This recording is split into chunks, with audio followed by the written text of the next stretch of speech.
Would you follow me to wander?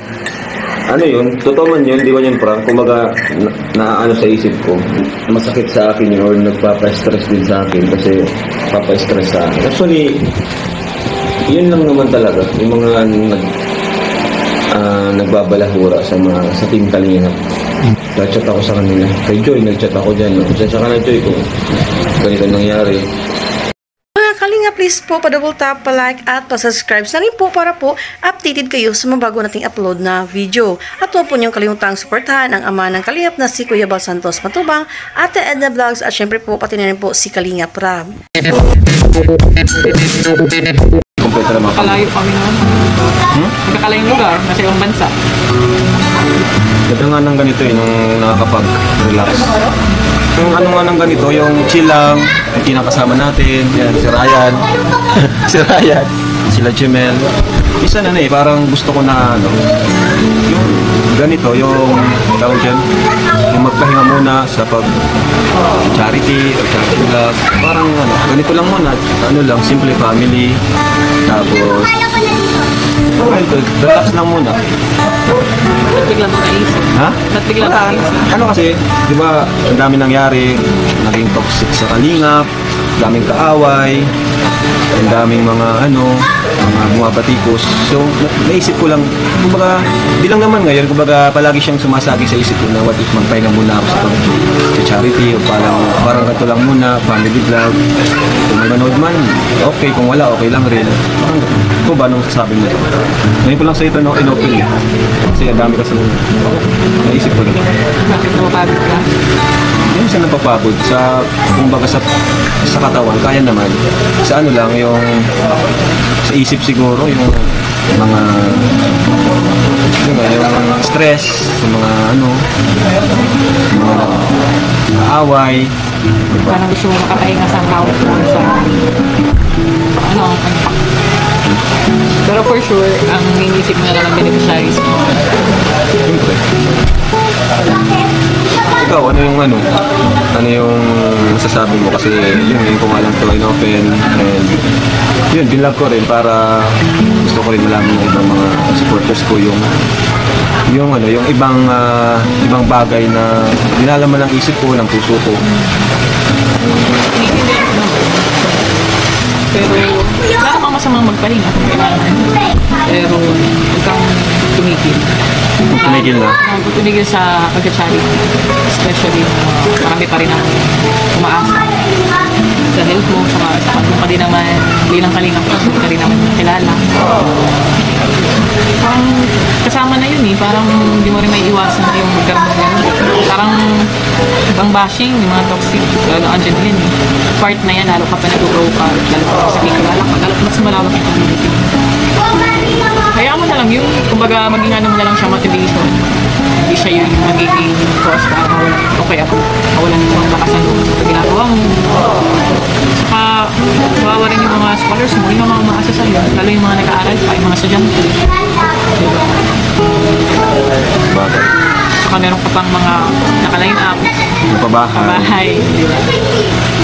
Yun nga lang actually, na lang talaga yung nagiging pinanguhugutan ko ng motivation, yung mga naghihintay pa, mga nag-aasa, kabahayan, makapag-aral. Well, na-open ko lang ngayon. Bakit nagulat ka na in-open ko sa'yo? Kasi hindi naman talaga ako gulat. Bakit? Parang siyempre, di ba, tinatanong din naman kita okay ka lang, ganyan. Kasi minsan parang there times na parang kayo mas affected. Parang minsan nakita ko sa'yo para makita mo na okay lang. Pero alam ko naman na iniisip mo rin talaga. Minsan alam kong nai-stress ka din, pero hindi mo lang pinapahalaga. Siguro dahil bilang leader din, alam ko, gusto mo yun, yes, yun ang gusto mong ipakita. Yan. Anong klaseng Pero ang ganda ng mga hindi alam ko na yung magpapatanggal ng stress ko. Peace. Nice. Ay, nagkahirap ka pa? Ha? Mga pasimpleng siya na napatanggal kayo ng stress ko. Okay. Lalamig. Papasa sa'yo yung stress. Hindi naman ako nagpapaisip. Kita ni Ryan yung lambingan natin, third wheel si Ryan. Si Ryan lang yung ano natin, audience. Yung, kumbaga sa serye, ang daming audience. Pag sa serye, ang daming kinikilig. Dito si Ryan lang. Solo. Wala yun lang, ano ko lang. Pero thank you sa mga advice.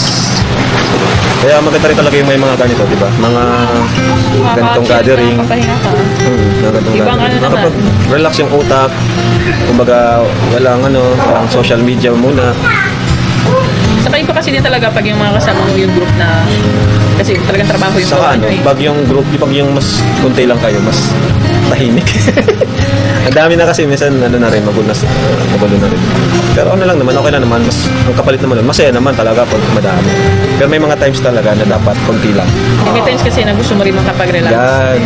Kaya siguro na ko rin, na sumagi rin sa isip ko, yung ganito, yung chill-chill lang muna. Kasi minsan, madalas kasi nung mga nakaraan, parang lahasayangan ka sa oras eh. Yung oras na mas gusto mo Saka maging yung productive upload ko, di ka. ba, konti lang Maging din. productive ka. Hindi ka dahil na rin kasi kay Baby Chats. Siyempre, saka sa routine, kumbaga kulang din yung oras ko. Kasi anong oras na ako nagigising dahil nga sa puyat. Kumbaga kulang yung energy ko. Pag pinilit ko yung sarili ko, baka Kasakit collapse. naman. Yes. Kaya ganito naman. Chill lang muna. Maano rin naman, nakakabawi rin. Sinundan natin si Jimel. May pasok. Guys.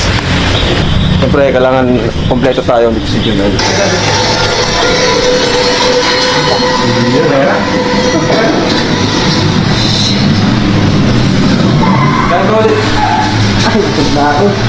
Ha? Napupusog ka pala. Yung tumuluto ni Ate Lisa. Mamaya. Tapos di pa kayo mag-edit. Kasi pag nag-edit ako, sino mabantay kay Rabay, sino mabantay kay Dalawa. Kay Jack yung isa. Di naman niya kayang bantay parehas. Lalo na paggabi, syempre, di ko naman pwedeng hanggang gabi iano ko sa kay Ate Nelia, di ba? Kasi may ano rin. Paggabi or paghapon, yan gabi, kami na nag-aalaga. Kasi gusto ko rin naman ma-feel yung pagiging tatay. Kasi pag pinalaga mo sa iba, parang hindi mo na ma-feel yung Hindi na. yung ama, yung maging baby. Kaya sinusulit ko rin. Kamukha niya, ni Rabay. Pero may Ayun. mga kontra, kami rin, kontra sa quiz. Kills. Ganun. Ha? Apektuhan ka? Ano yun? Totoo man yun, di ba yung prank? Kumaga, na sa isip ko. Kumbaga, Tumatagi sa isip. nilabas mo yung sama yung gusto mong ilabas. Yung kasi parang sa dumarami ng dumarami ng kalingap, hindi lang kalingap, reactors, Dami. sobrang dumadami na, May mga biglang nasulpot na hindi na makontrol. mga Pati kung kahit tayo lang nandito, talagang kontrolado natin lahat. Pero yung mga, lalo sa mga reactors, hindi natin control, hindi natin kontrolado. Kahit i-content nila kahit sino, wala tayong magagawa. Kaya yun yung isa sa nagpapong-stress sa akin. minsan di mo makilala yung iba. No? Lalo na yung mga actually hindi naman lahat ng reactors.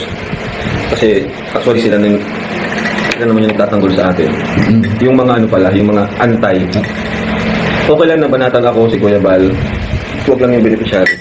Yun. Kasi ako yung na-stress pag ganyan kay Bensi, di ba? Ako Grabe. na-stress. Kaya tulad.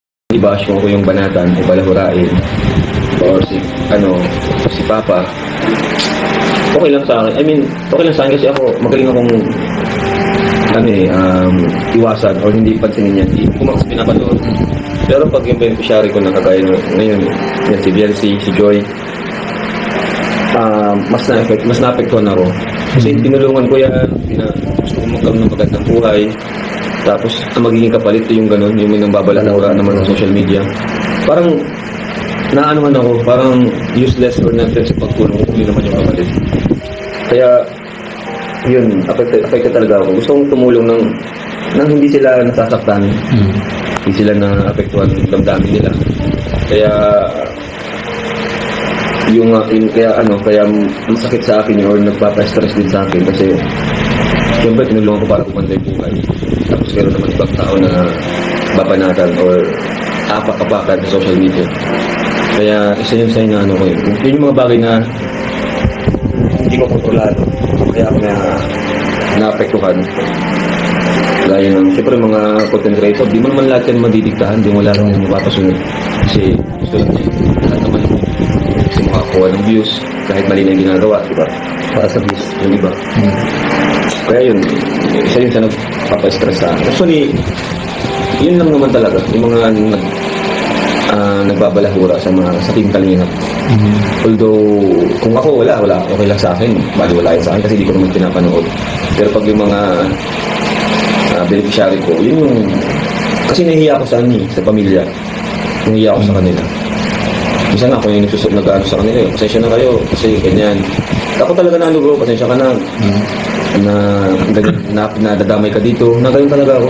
Nag-chat ako sa kanila. Kay Joy, nadadamay ka dito, na ganyan talaga ako.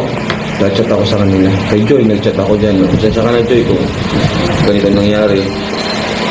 Grabe. Kaya haters gonna hate, diba? Grabe. Ang dapat ang gawin na lang yung para mga Saka